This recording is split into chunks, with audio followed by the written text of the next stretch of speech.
चलिए देखते हैं आज की वीडियो में। आज का वीडियो काफ़ी ख़ास है उन लोगों के लिए जो शिक्षक साथी को समझ में नहीं आ रहा है कि कक्षा 1 में किस तरीके से पढ़ाना है। तो जैसा आपको पता है कि सबसे पहले तो रेडनेस प्रोग्राम चल रहा था 9वें सप्ताह तक, 8वें सप्ताह तक उसको चलाना था। उसके बाद 9वें सप्ताह से हमें स्टार्ट करना है शिक्षक संदर्शिका के हिसाब से, आधारशिला क्रियान्वयन शिक्षक संदर्शिका के हिसाब से कार्य करवाना है। तो देखा जाए तो 9वें सप्ताह में आपको 9वें से लेकर के 25 से 24 सप्ताह है, उसमें 3 कालांश डिवाइड किए गए हैं। तो जो सबसे पहला कालांश है उसमें है मौखिक भाषा पर फोकस किया गया है। सबसे पहले कालांश में मौखिक भाषा पर फोकस किया गया है। तो चलिए हम देखते हैं कि हमें कार्य किस तरीके से करवाना है। ठीक है, क्योंकि इसको समझना बहुत ज़रूरी है, क्योंकि अगर आप इसको नहीं समझ पा रहे हैं तो फिर आपको पढ़ाने में काफ़ी प्रॉब्लम होगी और आप अच्छे से तरीके से नहीं पढ़ा सकते हैं। और जो है हर साल आपको यही फॉलो करना है। कक्षा 1 में हर साल बच्चे आएंगे तो आपको हर बार रेडनेस प्रोग्राम और आधारशिला के हिसाब से ही पढ़ाना है। तो अगर आप एक बार समझ लेंगे किस तरीके से पढ़ाना है तो बहुत अच्छे से आ जाएगा। तो चलिए देख लेते हैं। अगर हम बात करें कालांश 1 में कार्य करने की रणनीतियाँ,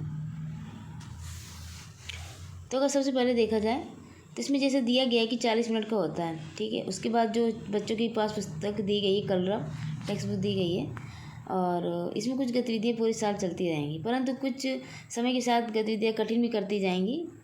तो अलग अलग सप्ताहों में कालांश 1 में गतिविधियों को नीचे देखा जा सकता है। चलिए देखते हैं मौखिक भाषा विकास की गतिविधियाँ।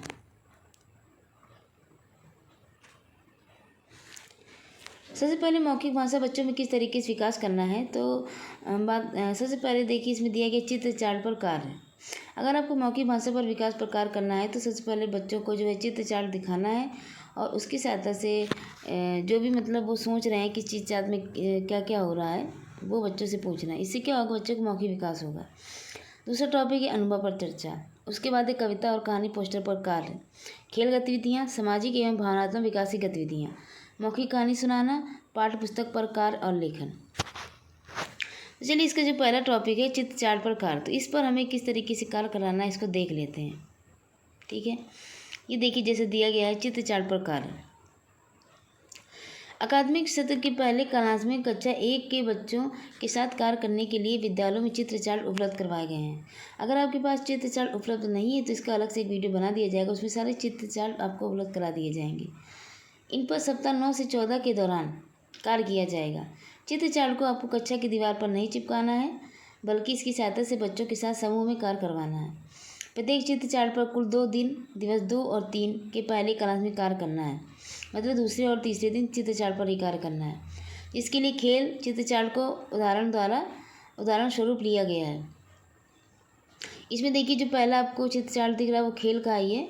इस प्रकार करने की रणनीति को आगे के प्रश्न पर देखा जा सकता है। इन्होंने एक पर बताया हुआ है कि अगर चित्र चार्ट हम खेल वाला देते हैं तो हमें बच्चों से किस तरीके से कार्य करवाना है। चलिए देख लेते हैं।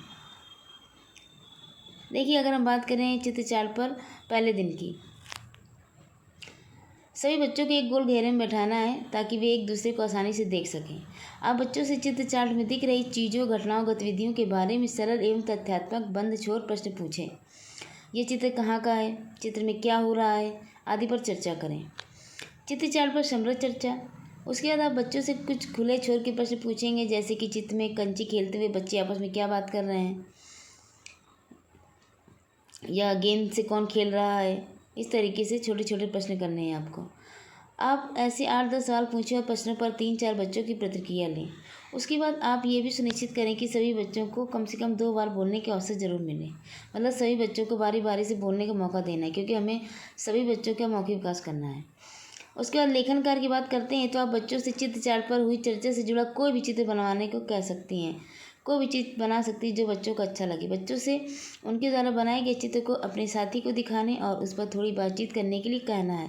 इस दौरान आप घूम घूम कर आप उनकी जो है बातें सुन सकती हैं और उनकी बातचीत को समृद्ध करने में सहायता कर सकती हैं।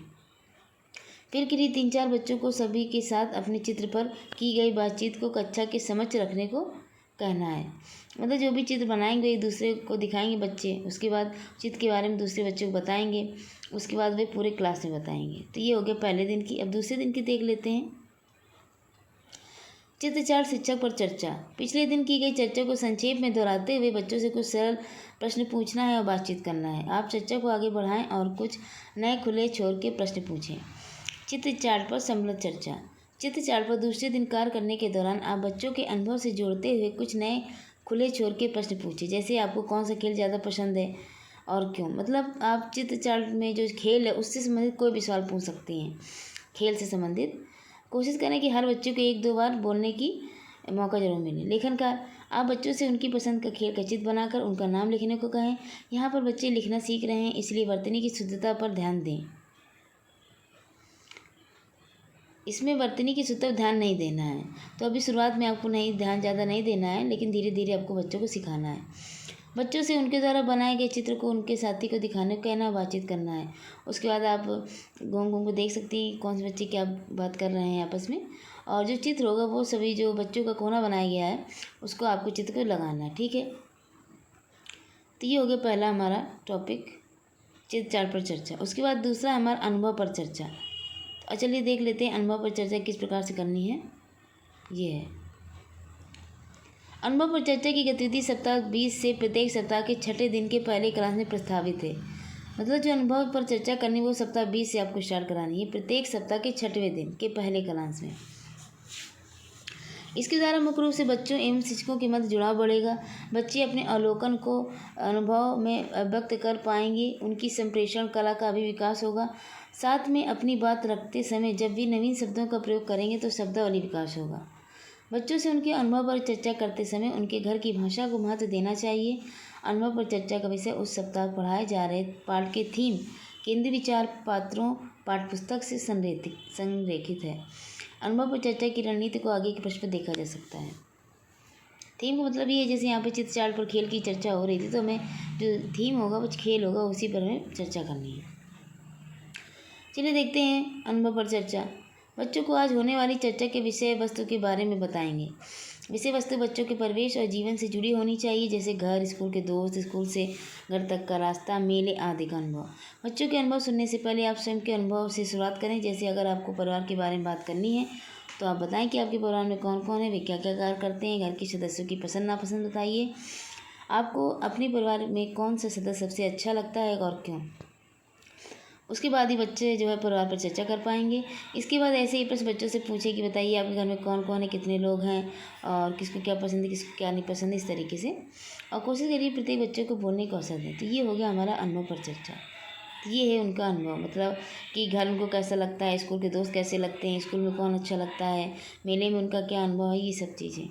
और जो तीसरा इसका टॉपिक है वो है कहानी और कविता पोस्टर। कहानी और कविता पोस्टर पर कार्य। चलिए देख लेते हैं कहानी और कविता पोस्टर पर किस तरीके से कार्य कराना है। तो कहानी और कविता पर कार्य जो है हम इसको अगले वीडियो में रखेंगे पार्ट 2 में। तो कविता पोस्टर पर कार्य और कहानी पोस्टर पर कार्य हमें किस तरीके से करना है ये हम रखेंगे पार्ट 2 में। तो अगर आपको पार्ट 1 अच्छा लगा हो तो प्लीज़ इसको लाइक करिए और चैनल को सब्सक्राइब जरूर कर लीजिए। और अगर इसको आगे के आपको अपडेट चाहिए तो प्लीज़ चैनल को सब्सक्राइब करके बेल आइकन जरूर दबा लीजिए। So thank you so much.